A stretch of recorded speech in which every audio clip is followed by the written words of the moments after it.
Hi friends, welcome to my channel Madhavi Paddu vlogs అండి. ఈరోజు tomato rice అండి. టమోటా రైస్ చాలా బాగుంటుందండి. టమాటాలు ఒక 5-6 టమాటాలు తీసుకున్నాను. కడిగి కుక్కర్లో పెట్టుకోవాలి, ముక్కలు కట్ చేసుకొని. ఆ తర్వాత 3 కప్పులు బియ్యం తీసుకొని నీట్గా కడిగేసుకొని నీళ్లు పోసి నానపెట్టుకోవాలి కొద్దిసేపు. తర్వాత టమాటాలు కుక్కర్లో వేసి 3 విజిల్ వచ్చే వరకు ఉంచి తీసేయాలండి. తర్వాత అవి ఆరిన తర్వాత మిక్సీ వేసుకోవాలి. తర్వాత ఉల్లిపాయ, పచ్చిమిర్చి, కొత్తిమీర, పుదీనా. ఇది టమోటా పేస్ట్ అండి. టమోటా మిక్సీ పట్టేశాను. తర్వాత అల్లం వెల్లుల్లి పేస్టు. ఆ తర్వాత నానబెట్టుకున్న బియ్యము. ఇది ఎలా చేయాలో చూపిస్తానండి. ఒక కుక్కర్ గిన్నె పెట్టుకోవాలి. కుక్కర్ గిన్నె పెట్టుకొని దాంట్లో 2 టేబుల్ స్పూన్ నెయ్యి వేసుకొని తర్వాత 2 టేబుల్ స్పూన్ ఆయిల్ వేసుకోవాలి. పెద్ద ఎక్కువ పట్టదండి ఆయిల్. అది చాలా బాగుంటుంది, చాలా టేస్ట్గా ఉంటుందండి. టిఫిన్ బాక్స్లో చాలా బాగుంటుందండి, లంచ్ బాక్సుల్లోకి పిల్లలకి కర్రీ అవసరం లేకుండా. తర్వాత మసాలా దినుసులు వేసుకోవాలండి. ఇవన్నీ మసాలా దినుసులండి. ఇవన్నీ వేసేసుకోవాలి. ఇవన్నీ వేసిన తర్వాత టేస్ట్ అయితే మాత్రం చాలా బాగుంటుందండి. ఇవన్నీ వేసేసుకొని కొంచెం వేగిన తర్వాత ఇవన్నీ కొన్ని వేస్తున్నానండి. చూడండి, కొన్ని వేస్తాను. వేసిన తర్వాత ఇవి కొంచెం వేగాలి. వేగిన తర్వాత బిర్యానీ ఆకులు 2 వేసాను. తర్వాత మిరియాలు ఒక 4-5 మిరియాలు వేసుకున్నాను. ఆ తర్వాత చూడండి, ఇలా అయితే వేగిపోయింది. ఇప్పుడు ఉల్లిగడ్డలు వేసుకుందామండి. 2 ఉల్లిపాయలు కట్ చేసి పెట్టుకున్నాను, అవి వేసుకోవాలి. అవి కొంచెం వేగాలి. అవి బాగా వేసిన తర్వాత పచ్చిమిర్చి కూడా వేసుకుందాం 4-5. అవి కూడా వేగాలి. కొంచెం బాగా వేగిన తర్వాత అల్లం వెల్లుల్లి పేస్ట్ వేసుకుందాము. ఇదైతే చాలా బాగుంటుందండి. టేస్ట్ అయితే సూపర్గా ఉంటుంది. మీరు ఎలా ఉన్నారు? నేనైతే చాలా బాగున్నానండి. చూడండి, ఇప్పుడు కొంచెం కొత్తిమీర, కొంచెం పుదీనా వేసుకొని అది కూడా కొంచెం ఆయిల్లో మగ్గనిద్దాము. మగ్గితే టేస్ట్ బాగుంటుందండి. ఇది తర్వాత కూడా మళ్ళీ కొంచెం వేసుకుందాము. ఇప్పుడు ఇది వేగిన తర్వాత వేగిపోయింది కదా, చూడండి అంతా వేగిపోయింది.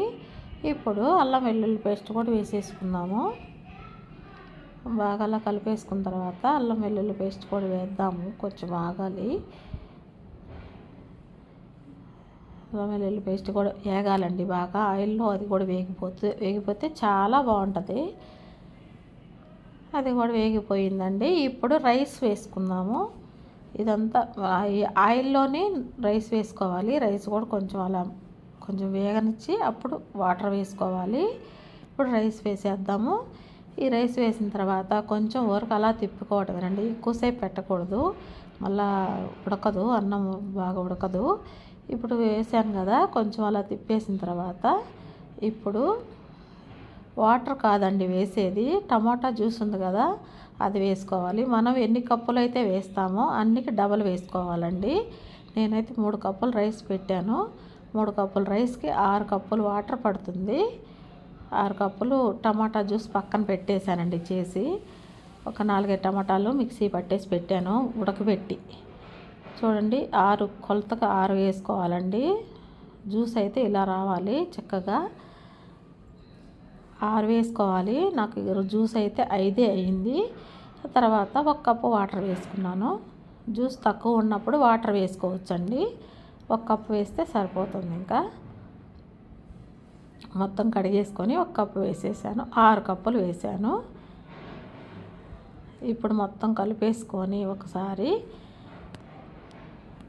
చక్కగా కలుపుకోవాలండి. ఇలా కలిపిన తర్వాత ఇప్పుడు కొత్తిమీర, పుదీనా ఉంది కదా అది వేసేసుకుందాము.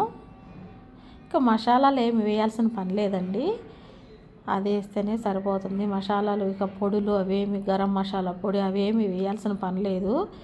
పొద్దున్నే టిఫిన్ కింద అలా ఏం తినలేరు కదా, అందుకని కొత్తిమీర, పుదీనా వేసాను. తర్వాత ఇప్పుడు రుచికి సరిపడా సాల్ట్ వేసుకుందాము. సాల్ట్ ఎంత పడుతుందో అంత వేసుకుందాము. నాకైతే 3 టేబుల్ స్పూన్లు పట్టింది. ఆ తర్వాత మొత్తం ఒకసారి కలుపుకోవాలి. సాల్ట్ అంతా కలుపుకోవాలి. ఆకు అంతా పుదీనా వేసి పెట్టేసి మూత పెట్టేశానండి. 3 విజిల్స్ వచ్చిన తర్వాత తీసి చూస్తే ఇలా వచ్చిందండి. చాలా బాగా ఉడికిందండి. పొడి పొడి పొడి పొడిగా వస్తుంది రైస్ అయితే. ముద్దలాగా అస్సలు ఉండదు, అంటుకోదు చేతికి. నెయ్యి వేస్తాం కదా, చాలా టేస్ట్ ఉంటుందండి ఇది.